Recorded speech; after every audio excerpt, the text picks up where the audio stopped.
New Delhi. Although it was clear sky for the national capital on Saturday, the Met issued storm warnings as the minimum temperature was recorded at 26.6 degrees Celsius.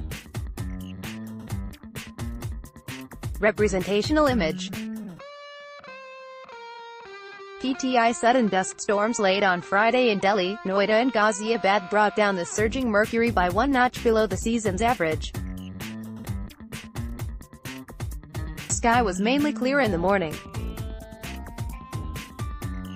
However, there is a possibility of dust storms and thunderstorms towards the afternoon and evening, an India Meteorological Department official forecast for the national capital region. The humidity at 8.30 am was 54%. The maximum temperature was likely to hover around 42 degrees Celsius. The maximum temperature on Friday settled at 42 degrees Celsius, 1 notch above the season's average, while the minimum temperature was recorded at 30 degrees Celsius, 3 notches above the season's average. Updated date, June 2, 2018, 12:33 p.m.